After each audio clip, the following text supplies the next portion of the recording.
On a dark night, the dense forest loomed over the deserted road like a shroud of mystery. The only company I had was the rhythmic hum of the car's engine as it cut through the darkness. But as the minutes turned to hours, a growing thirst gnawed at me, like the dry whispers of the night wind. The bottle of water that had been my steadfast companion during the journey had met its end, leaving me with a parched throat and a desperate need for relief. The isolation of the forest intensified the sensation, as if nature itself conspired to taunt me with its inaccessibility. Just as despair was about to take hold, a faint light flickered in the distance. My heart leapt with hope as I navigated the car towards it. The light grew brighter, revealing an old, decrepit house standing a little way off from the road. It was a relic of times gone by, its time-worn facade a testament to the stories it must have witnessed. I parked the car by the road's edge and approached the house with cautious curiosity. The moonlight cast eerie shadows on the dilapidated structure, making it appear as if it had sprung forth from the pages of a haunted tale. The wooden boards creaked beneath my feet as I ventured closer, an inexplicable chill running down my spine. The door stood ajar, an invitation of unknown origins. Gathering my courage, I pushed the door open, revealing a dark interior illuminated only by the faint moonlight filtering through the shattered windows. Dust and memories seemed to hang in the air, creating an atmosphere of suspended time. My footsteps echoed through the silence as I explored the interior, my eyes adjusting to the dimness. The remains of furniture and forgotten belongings told tales of lives once lived within these walls. There was an odd sense of melancholy that clung to the air, as if the house itself mourned its long abandoned state. And then, as if to shatter the eerie tranquility, I heard it, a faint rustling sound, like whispers carried on the wind. My heart quickened, and I turned towards the source of the sound. In the corner of the room, a figure emerged from the shadows, a girl with disheveled hair that hung like a curtain across her face. Frozen in place, I watched as she moved towards me with an eerie grace. Her presence seemed to defy the laws of the world, an apparition caught between realms. Panic surged within me, but my limbs felt heavy and unresponsive. As she drew closer, I saw the faint glimmer of her eyes, luminous and otherworldly. The darkness seemed to bend around her, the very air thickening with an unsettling energy.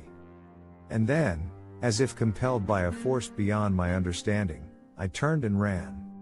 The echoing footsteps of the ghost girl seemed to chase me through the corridor, her presence a haunting specter that refused to be left behind. I burst through the front door, my breath ragged and heart pounding. Without looking back, I sprinted to my car and fumbled for the keys. The engine roared to life, and I sped away from the house with the memory of the ghost girl forever etched into my mind.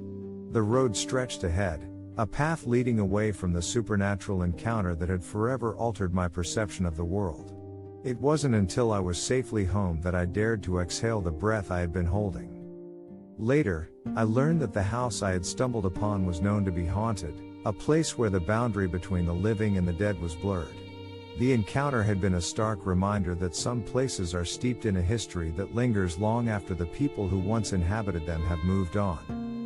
The ghost girl's image lingered in my thoughts, a haunting reminder that the veil between the realms of the living and the departed is thinner than we may ever realize. As I reflected on that chilling night, I couldn't help but wonder about the countless stories the house held within its walls, stories that would forever remain shrouded in the mysteries of the past. The moon hung like a pale lantern in the ink-black sky as I set out on a solitary night drive.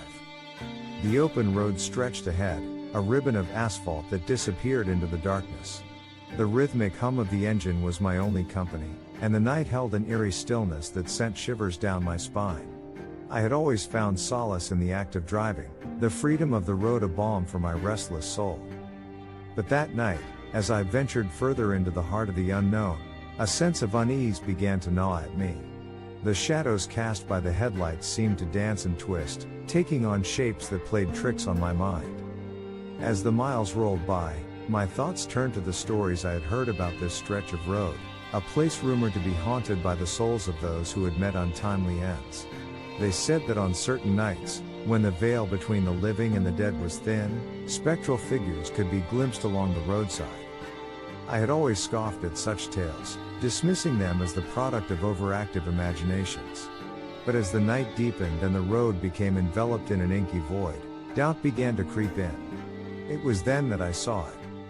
A faint figure standing on the side of the road, partially illuminated by the glow of the headlights.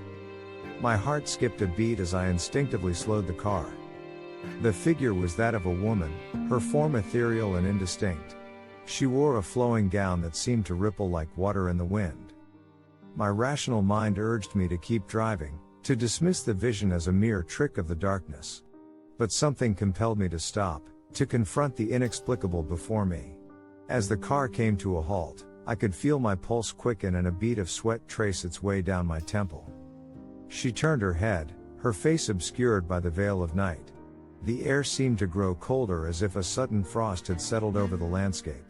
And then, in a voice that seemed to echo from beyond, she spoke, "Help me." The words sent a shiver down my spine, and my breath caught in my throat. Her gaze seemed to pierce through the layers of my being, a silent plea etched into the very depths of my soul. Fear and curiosity waged a battle within me. I swallowed hard, my voice barely a whisper as I asked, "Who are you?" But as soon as the words left my lips, she began to fade, her form dissolving into the night like mist caught in a breeze.